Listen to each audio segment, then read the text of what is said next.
আজকে ঢাকা থেকে বরিশাল যাচ্ছে 3টি লঞ্চ আছে। ফার্স্ট ট্রিপে অ্যাডভেঞ্চার 9, সেকেন্ড ট্রিপে পারাবত 11, পারাবত 18 বর্তমানে সার্ভিসে নেই, তাই আজকে পারাবত 11 এবং লাস্ট ট্রিপে আছে বাংলাদেশের সর্ববৃহৎ লঞ্চ সুন্দরবন 16।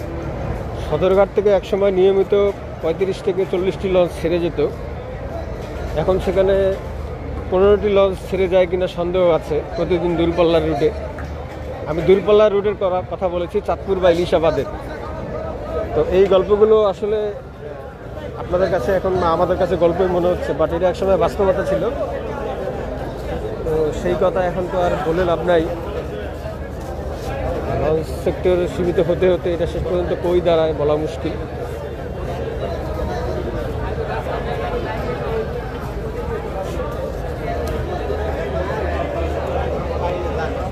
তো আসলাম অ্যাডভেঞ্চার 9, আজকে আমাদের যাত্রা সঙ্গী আজকে অ্যাডভেঞ্চার 9।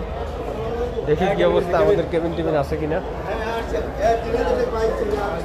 ভাই আসসালামু আলাইকুম, চাবি কি নিচে কেউ? 326 তিনজন।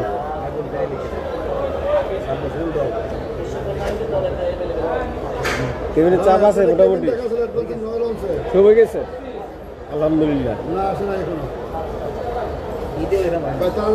শুক্রবার এই বৃহস্পতিবার ট্রিপটা আর মিস দেবেন না এরপর থেকে ইনশাল্লাহ। উপরে যাবি লোকাল টিকিট কেন কাকা?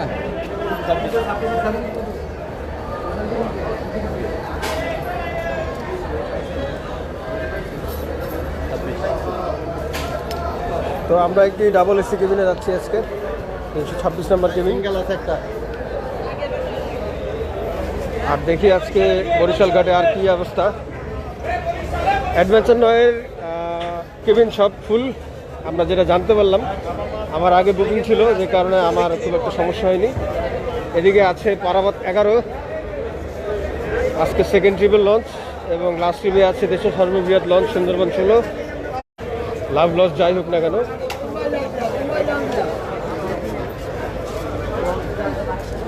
তো এদিকে বরিশালের অফ ট্রিপে আরও বেশ কিছু লঞ্চ আছে, যেমন শুভরাজ 9, আওলাদ 10 এবং সুরভি 7। শুভরাজ 9, আওলাদ 10 আজকে সার্ভিসে নেই, কারণ তার আজকে শিডিউল অনুযায়ী।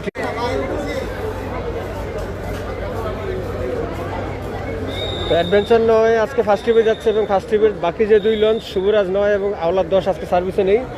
আগামীকাল সম্ভবত আওলাদ 10 ফার্স্ট ট্রিপে ঢাকা থেকে ছেড়ে যাবে।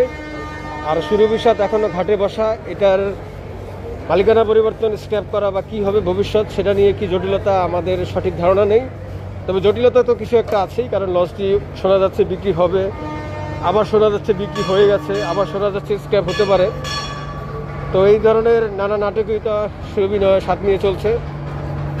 তবে আমরা আশা করব যত নাটকীয়তা থাকুক না কেন, সুরভি 7 শেষ পর্যন্ত বরিশালে টিকে থাকুক। বরিশাল নৌরুটে আরও বেশ কিছুদিন, আরও যতদিন সম্ভব। আর এদিকে শুভরাজ 9, আওলাদ 10 নিয়মিত সার্ভিসে আছে। তাদের মাসিক 10 ট্রিপ, অর্থাৎ তারা মাসে 10 দিন ঢাকা থেকে ছাড়বে, এবং মাসে বাকি 10 দিন ছাড়বে বরিশাল থেকে, এবং একদিন বসা থাকবে। বরিশালের মধ্যে অনেকেই শিডিউলটা জানতে চান যে আসলে বরিশাল রুটের টাইম টেবিলে কোনটা কি চলে না চলে। এটা আসলে বলা মুশকিল এই মুহূর্তে। বরিশালের টাইম টেবিল অনেকটা এরকম। বরিশালে ফার্স্ট ট্রিপে 3টা লঞ্চ আছে, সেটা হচ্ছে শুভরাজ 9, আওলাদ 10 এবং হচ্ছে অ্যাডভেঞ্চার 9। এই 3টা লঞ্চের টাইম টেবিল হচ্ছে ফার্স্ট ট্রিপে, অর্থাৎ প্রতিদিন প্রথম ট্রিপে এই 3টা লঞ্চের যে কোনো একটা আপনারা পাবেন, এটা নিশ্চিত। আর একদিনে হচ্ছে লাস্ট ট্রিপে পাবেন এমকান 7, আর একদিনে লাস্ট ট্রিপে পাবেন হচ্ছে সুন্দরবন 16, সেটাও মোটামুটি নিশ্চিত। এবং পারাবত 12 বা 18 বা 11 3টার যে কোনো একটা আপনারা রেগুলার পাবেন। এবং বর্তমানে এমকান 7-এর সাথে চলাচল করছে হচ্ছে মানামি, যদি এমকান 7-এর বিপরীত গ্রুপে ছিল, তবে ঈদের পর থেকে মানামিকে এমকান 7-এর সাথে দেখা যাচ্ছে। সুতরাং এমকানের দিন আপনারা মানামিকে পাবেন।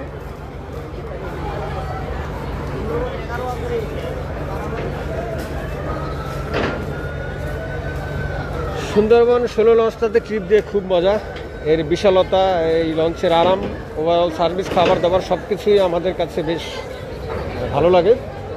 বড় লঞ্চে ট্রিপ দিয়ে আসলে যে মজাটা, যে লঞ্চে চললে লঞ্চটা যে বড়, সেটার বিশালতা বোঝার যে ব্যাপারগুলো, যেমন কেবিন বড় হতে হবে, অবশ্যই সিট বড় হতে হবে, হাইট ভালো হতে হবে, আপনার লঞ্চে মুভ করার যে জায়গাগুলো, যেমন রিভারসাইড করিডোর বা ইন্টারনাল করিডোর বা ফ্রন্ট ডেক, সব কিছুই সুন্দরবন 16-তে বেশ খোলামেলা।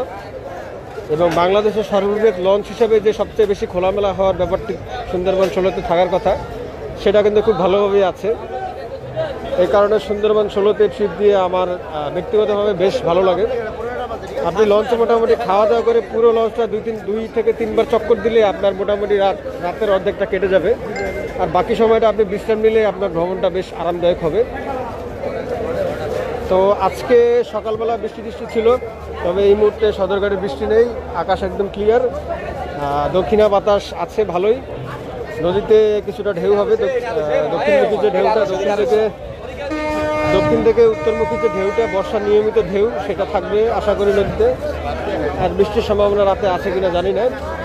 আজকে কিন্তু আপনারা পারাবতে কিছুটা ভাড়া সীমিত পাচ্ছেন। পারাবতে ভাড়া 250, যেটা শুনলাম একটু আগে আমি। আর সুন্দরবন এবং অ্যাডভেঞ্চারে ভাড়া 300 টাকা। যাত্রী মোটামুটি ভালোই আছে, কেবিন যাত্রী হয়ে গেছে সম্ভবত। অ্যাডভেঞ্চারে নয় যেহেতু হয়েছে, পারাবতে হয়ে যাওয়ার কথা। আর সুন্দরবন 16-তেও তো অবশ্যই হবে। ডেক যাত্রীও ভালো দেখা যাচ্ছে, নিচতলা কিন্তু ভরা।